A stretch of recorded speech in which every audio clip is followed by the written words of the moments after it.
نیکی کی کوئی شاخ بھی حضور پاک صلی اللہ علیہ وآلہ وسلم کی محبت کے بغیر کبھی پھل نہیں دیتی۔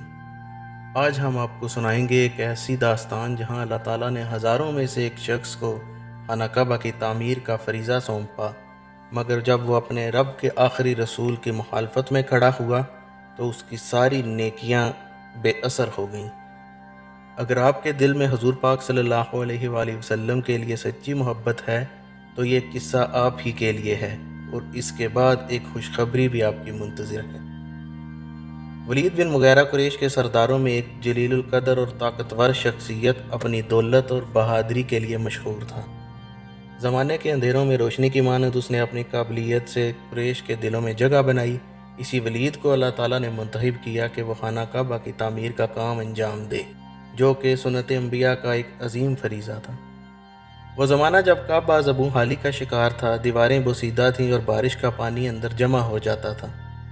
قریش نے فیصلہ کیا کہ اس بابرکت جگہ کی تعمیر میں صرف حلال مال خرچ کیا جائے، کام منصفانہ طور پر تمام قبائل میں تقسیم کیا جائے اور دیواروں کو بلا ضرورت نہ توڑا جائے، اور سب کچھ نیک نیتی اور اللہ کی رضا کے لیے ہو۔ ولید بن مغیرہ نے اس عظیم کام کی قیادت سنبھالی، اور یہ ایک بہت بڑی نیکی تھی جو اللہ کی طرف سے اس کے حصے میں آئی اور پورے قریش کے لیے فخر کا باعث بنی۔ اور کعبہ کی تعمیر مکمل ہوئی، جس کا سہرا اور اس کی قیادت ولید بن مغیرہ کے سر پر تھی۔ مگر جب اللہ کے آخری رسول نے نبوت کا اعلان کیا تو ولید بن مغیرہ نے حق کو جھٹلایا۔ اس نے نہ صرف قبول کرنے سے انکار کیا بلکہ دشمنی برپا کر دی، اور ایک بار تو حضور پاک صلی اللہ علیہ وآلہ وسلم کو نعوذ باللہ مجنون کہہ کر ان کا دل توڑ ڈالا۔ اللہ تعالیٰ کی طاقت جوش میں آئی۔ اللہ تعالیٰ نے قرآن میں اس کے 10 عیب بیان کیے تاکہ معلوم ہو کہ جسے زمانے نے اتنا معتبر سمجھا ہوا ہے اس کی حقیقت کیا ہے۔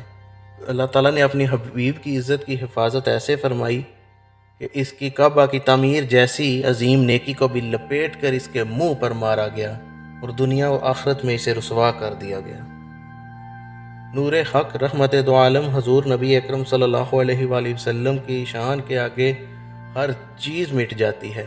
ان کی حرمت کا تحفظ اللہ تعالیٰ کا اپنے آپ سے عہد ہے، اور ان کی محبت دلوں کی سب سے قیمتی دولت۔ جو ان کی شان میں گستاخی کرے اللہ تعالیٰ اسے زمین و آسمان میں رسوا کرے گا۔